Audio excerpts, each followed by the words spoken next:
کہ کسی طریقے سے سیز فائر ہو جائے اور معاملہ جو ہے وہ بہتری کی طرف جائے. لیکن ان دی شارٹ ٹرم مجھے لگتا ہے کہ اسرائیل جو ہے وہ اپنا ایک قسم کا بدلہ ضرور لینا چاہے گا, اور اس وجہ سے مجھے ابھی مشکلات سامنے نظر آ رہی ہیں اسرائیل کے لیے بھی اور فلسطینیوں کے لیے زیادہ.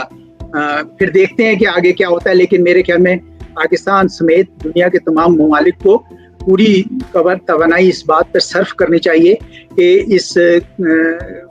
اس جو سیز فائر ہے وہ فوری طور پر ہو جائے تاکہ مزید ہلاکتیں نہ ہوں. اگر سعودی عربیہ نیگوشیٹ جو کر رہا تھا امریکہ اور اسرائیل کے ساتھ کہ فلسطینیوں کی بھی ایک ریاست ہو اور ان کی بھی ہو, اگر وہ ہو جاتا تو میرے خیال میں پاکستان کو کوئی مذائقہ نہ ہوتا اس کو اسرائیل کو ریکگنائز کرنے میں. اس کی وجہ یہ ہے کہ پاکستان نے ہمیشہ سے کہا ہے کہ ہم 2 اسٹیٹ سولوشن کے قائل ہیں. اگر دونوں ریاستیں بنتی ہیں تو ہم بخوشی اسرائیل کو بھی تسلیم کر لیں گے. تو اگر یہ ہو جاتا ہے, لیکن اب اس سارے سلسلے میں کافی کمپلیکیشن آ. سعودی عرب کوشش کر رہا تھا, اب جب یہ ایک بار معاملہ دبے گا, مجھے نہیں پتا یہ اونٹ کس کروٹ بیٹھتا ہے, لیکن جب فائنلی سیز فائر ہو جائے گا اور دوبارہ امن کے لیے کوششیں کی جائیں گی تو میرے خیال میں اس وقت جو بھی کوشش کی جائے گی عرب ممالک کی طرف سے اس میں فلسطینیوں کو ساتھ لے کر چلنا ہوگا. اب ایسے میں اسی کے اوپر انہوں نے انڈو پیسفک اسٹریٹجی بنائی, یعنی انڈین اوشن اور پیسفک اوشن ایک تھیٹر بنا کے انہوں نے کہا کہ اب ہم یہاں پہ چونکہ چین کا سارا تجارتی سامان ساؤتھ چائنا سی سے ہو کر گزر کے ملاکا اسٹریٹ سے ہو کر یہاں سے جاتا تھا, تو انڈو پیسفک اسٹریٹجی امریکہ کے لیے ایک چائنا کنٹینمنٹ پالیسی کے طور پر ابھر رہی. رشیا اور یو ایس دونوں انہوں نے جو نان ٹیسٹنگ پالیسی تھی نیوکلیئر وار ہیڈز کی, وہ اپنی اس کی طرف سے ہٹ کر اب دوبارہ ٹیسٹنگ کی طرف جا رہے ہیں اور اپنے جو ویپنز ہیں نیوکلیئر ویپنز ان کو دوبارہ ٹیسٹ کرنے کا سوچ رہے ہیں. Hello and welcome to another episode of Times Flow podcast. Today we are honored to have Mr. Aizaz Chaudhry, who is a former Foreign Secretary and former Ambassador to the US and career diplomat. Assalamu alaikum, sir. Thank you for joining us. How are you doing? I'm very well. Thank you very much. Thank you for having me. Sir, ہم نے جو choose کیا ہے topic to discuss with you, that is current developments at the international stage, especially جو ابھی اسرائیل Palestine کے بیچ میں ہو رہا ہے, اس کے علاوہ جو چائنا اور یو ایس کے ریلیشنس میں.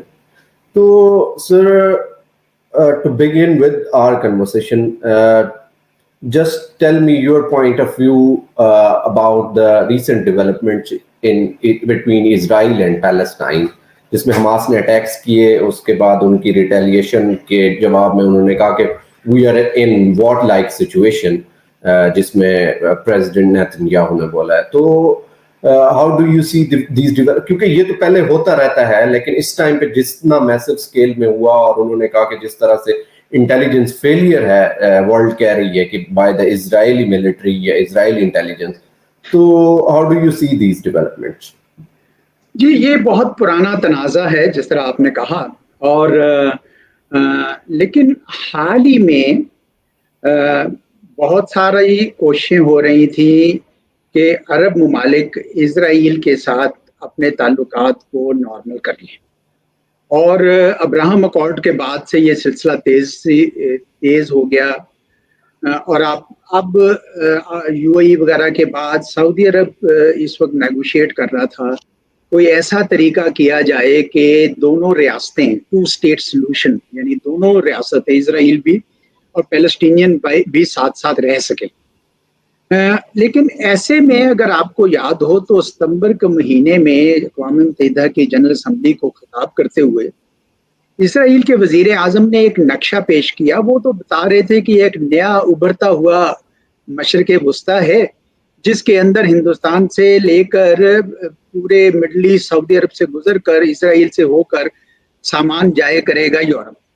لیکن اس میں جو نقشہ انہوں نے اسرائیل کا دکھایا اس میں فلسطین کا کوئی نہیں تھا, نہ غرب اردن میں جو فلسطین کا علاقہ ہے, نہ غزہ کی پٹی میں.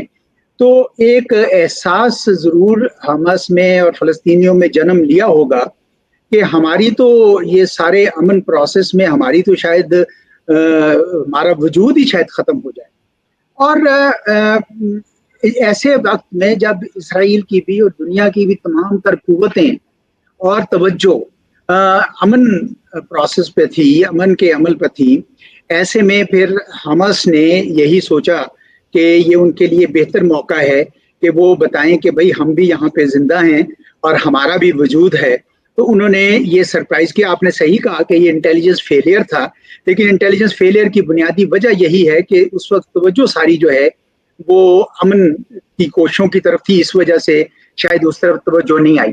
بہرحال اب یہ ایک بہت بڑا محاذ کھولا ہے حماس نے، اور اس کے جواب میں اسرائیل بھی بہت زیادہ تباہی غزہ کی پٹی میں لا سکتا ہے. تو یہ میں دیکھ رہا ہوں کہ بہت زیادہ خون بہہ رہا ہے اور ابھی بھی شاید اور بہے. خدا کرے، اور میرا اپنا تجزیہ بھی یہ ہے کہ یہ جنگ آگے مزید نہیں پھیلے گی، کیونکہ اس وقت باقی جو ممالک ہیں وہ اس جنگ کا حصہ نہیں بننا چاہیں گے، اور ان کی پوری طرح کوشش ہوگی کہ کسی طریقے سے سیز فائر ہو جائے اور معاملہ جو ہے وہ بہتری کی طرف جائے. لیکن ان دی شارٹ ٹرم مجھے لگتا ہے کہ اسرائیل جو ہے وہ اپنا ایک قسم کا بدلہ ضرور لینا جائے گا، اور اس وجہ سے مجھے ابھی مشکلات سامنے نظر آ رہی ہیں اسرائیل کے لیے بھی اور فلسطینیوں کے لیے زیادہ. پھر دیکھتے ہیں کہ آگے کیا ہوتا ہے، لیکن میرے خیال میں پاکستان سمیت دنیا کے تمام ممالک کو پوری توانائی اس بات پر صرف کرنی چاہیے کہ اس جو سیز فائر ہے وہ فوری طور پر ہو جائے تاکہ مزید ہلاکتیں نہ ہوں. اور بعد میں پھر قضیے کا حل بھی کرنا پڑے گا، کیونکہ ایک بار پھر اس نے بتا دیا ہے کہ قضیے کو آپ کارپیٹ کے نیچے نہیں پھینک سکتے، آپ کو اس کو حل کرنا ہوگا اور ایڈریس کرنا ہوگا. جی سر، جس طرح سے یونائٹڈ اسٹیٹس سمجھ رہا ہے اس سچویشن میں، وہ بھی دنیا جانتی ہے پچھلے 70-75 سالوں سے جس طرح سے چل رہا ہے، لیکن ابھی بھی انہوں نے کہا ہے کہ we will fully support اسرائیل.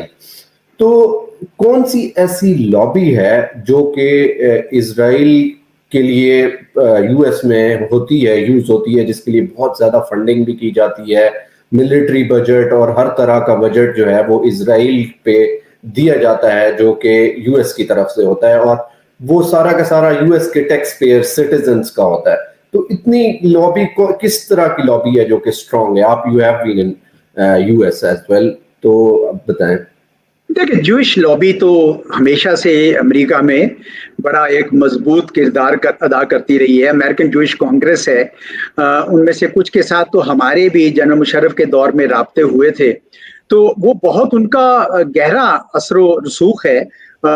امریکی کانگریس میں بھی ہے، میڈیا میں بھی ہے، فائنینس اینڈ بینکنگ میں بھی ہے، دنیا کے یعنی آپ تمام شعبوں میں اگر آپ دیکھیں تو جوئش کانگریس کا بہت رول ہے، جوئش لابی کا.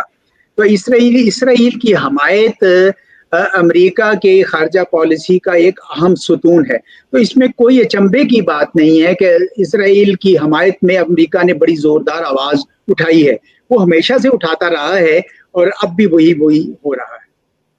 سر، اگر لیٹس سے کہ جو ہے وہ ڈپلومیٹک ٹائز بٹوین سعودی عربیہ اور اسرائیل ڈیولپ ہو جاتے ہیں، تو would Pakistan be in a position to develop any relations between Israel and Pakistan?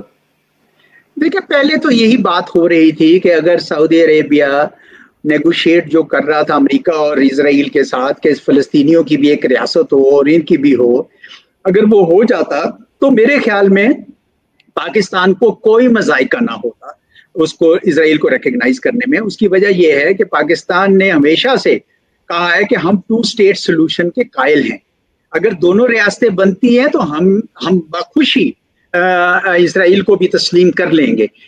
تو اگر یہ ہو جاتا ہے، لیکن اب اس سارے سلسلے میں کافی کمپلیکیشن آ گئی. دیکھیں، اسرائیل کو اس وقت ایک بہت بڑا جو ان کے لیے لمحہ فکریہ ہے وہ یہ ہے کہ جو عالمی سطح پہ امریکہ کا جو مسابقہ ہے، کمپٹیشن ہے روس اور چین کے ساتھ، اب اگر آپ روس اور چین کے اس مسئلے پر آوازیں سنیں تو آپ کو اندازہ ہوگا کہ اسرائیل کا یہ خطرہ ہے کہ کہیں یہ اس بڑے مسئلے میں نہ جا اٹکے ہمارا مسئلہ اور یہ قضیہ تو اس پہ تو پھر اتنی لائم لائٹ آ جائے گی دنیا کی کہ جس سے اس نے توجہ ہٹا دی ہوئی تھی وہ ساری کی ساری دوبارہ اس پہ توجہ آ جائے گی. تو اس لیے یہ مجھے اتنی جلدی اب یہ مسئلہ حل ہوتا نظر نہیں آ رہا جو پہلے سعودی عرب کوشش کر رہا تھا. اب جب یہ ایک بار معاملہ دبے گا, مجھے نہیں پتا یہ اونٹ کس کروٹ بیٹھتا ہے, لیکن جب فائنلی سیز فائر ہو جائے گا اور دوبارہ امن کے لیے کوششیں کی جائیں گی تو میرے خیال میں اس وقت جو بھی کوشش کی جائے گی عرب ممالک کی طرف سے اس میں فلسطینیوں کو ساتھ لے کر چلنا ہوگا. اب یہ نہیں ہو سکتا کہ آپ ان کو اگنور کر کے کوئی اسرائیل کے ساتھ ڈیل بنا لیں اور اس کے بعد وہ فلسطینی دیکھتے رہ جائیں. تو اس لیے مجھے حماس کی طرف سے اس کارروائی سے ایک بہت بڑا پیغام آیا ہے عرب دنیا کو کہ آپ اسرائیل کے ساتھ امن ضرور کریں لیکن ہمیں ساتھ لے کر چلیں, ہمارے حقوق کا بھی خیال کریں. سر جیسا کہ آپ نے کہا کہ جو اب انڈیا کی جو یو ایس کی جو انٹرسٹ ہیں وہ یہ ہیں کہ چائنا کو کیسے کنٹین کرنا ہے, اور اس کنٹینمنٹ کی پالیسی میں جس طرح سے چائنا نے جو انڈو پیسیفک میں جو بھی انفراسٹرکچر اور بہت زیادہ انویسٹمنٹس کی ہیں, اسی طرح سے وہ اس کو کاؤنٹر کرنے کے لیے جو یو ایس ہے وہ انڈیا پہ بہت زیادہ ریلائی کر رہا ہے اور انڈیا کو ایک اس کی ایز اے کنٹینر یوز کر رہا ہے کہ اس کو کیسے چائنا کو کنٹین کیا جا سکتا ہے ان دا انڈو پیسیفک. اور جو ریسورسز وہ انویسٹ کر رہا تھا ان دا مڈل ایسٹ, وہ ریسورسز اب وہاں سے تو وہ نکال کے اس کو لے کے آیا جا رہا ہے انڈو پیسیفک میں. تو یہ جو ڈیولپمنٹس ہیں اور جس طرح سے دنیا جو ہے یونیپولر سے ملٹی پولر کی طرف موو کر رہی ہے, چائنا اور جو بلاک ہے, چائنا اور رشیا کا جو بلاک ہے وہ بڑا ایک اسٹرانگ ہوتا جا رہا ہے. برکس میں ہم نے دیکھا ابھی, اور لیکن انڈیا نے یہ بھی دیکھیں کہ وہ بڑا ہی طریقے سے ٹیکٹیکلی اس بلاک میں بھی اپنے آپ کو اپنا ایک پوزیشن انہوں نے رکھی. تو اس طرح کی جو ڈیولپمنٹس ہیں, پہلے تو مجھے یہ بتائیں کہ یہ اس ریجن میں جو انڈو پیسیفک ریجن ہے کس طرح کے انوائرمنٹ کو فروغ دے گا؟ دیکھیے آپ نے خود تجزیہ کیا ہے, اس کا سارے کا احاطہ کیا ہے. اس صدی کے شروع سے ہی امریکہ کو اندازہ ہو گیا تھا کہ یہ ابھرتا ہوا چین اس کے لیے ایک بہت بڑا چیلنج بنے گا, کیونکہ امریکہ کی اجارہ داری تھی پیسیفک اوشن میں, اور اب چین جب ابھرا تو ان کو اندازہ ہوا کہ اب ان کی یہ اجارہ داری شاید قائم نہ رہ سکی. ان کے آپ کو پتا ہے جاپان میں, ساؤتھ کوریا میں, فلپائن میں, ان جگہوں پر بیسز تھے ان کے امریکہ کے. تو انہوں نے اسی وقت سے آپ کو یاد ہوگا کہ ایشیا پیوٹ کی بات کرنی شروع کر دی تھی کہ اب ہماری ساری تو پالیسیز ہیں ان کو ایشیا کی طرف ہمیں دیکھنا ہوگا. اور جب یہ معاملہ تھوڑا اور آگے بڑھا تو انہوں نے انڈو پیسیفک اسٹریٹجی کا آغاز کیا. انڈو پیسیفک اسٹریٹجی بنیادی طور پر ایک کانسیپٹ تھا FOIP, free and open Indo Pacific. یہ جاپانی وزیر اعظم نے دیا تھا کہ چونکہ انڈین ویسٹ پیسیفک اوشن سے ساری تجارت ملکہ اسٹیٹ کے راستے انڈین اوشن میں آتی ہے اور وہاں سے اسٹیٹ آف ہرموز یا باب المندب کے ذریعے آگے جاتی ہے, تو اس لیے بہت ضروری ہے کہ یہ دونوں کے اندر جو فری لینز آف کمیونیکیشنز ہیں وہ آزاد رہیں تاکہ آسانی سے بحری جہاز جا آ سکیں. اب ایسے میں اسی کے اوپر انہوں نے انڈو پیسیفک اسٹریٹجی بنائی, یعنی انڈین اوشن اور پیسیفک اوشن ایک تھیٹر بنا کے انہوں نے کہا کہ اب ہم یہاں پہ چونکہ چین کا سارا تجارتی سامان ساؤتھ چائنا سی سے ہو کر گزر کے ملاکا اسٹیٹ سے ہو کر یہاں سے جاتا تھا, تو انڈو پیسیفک اسٹریٹجی امریکہ کے لیے ایک چائنا کنٹینمنٹ پالیسی کے طور پر ابھر رہی, اس کے طور پر نظر آئی. اس میں ہندوستان کو امریکہ نے انتخاب کیا کہ یہ ہمارا بہت بڑا ایک پارٹنر ہو سکتا ہے اس سلسلے میں. آسٹریلیا تو پہلے ہی ان کے ساتھ تھا اور جاپان بھی ان کا اتحادی تھا.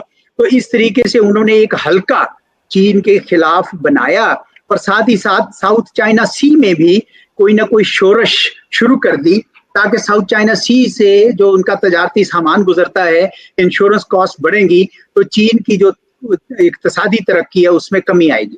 اب چین نے جواباً, چین کا تو ملٹری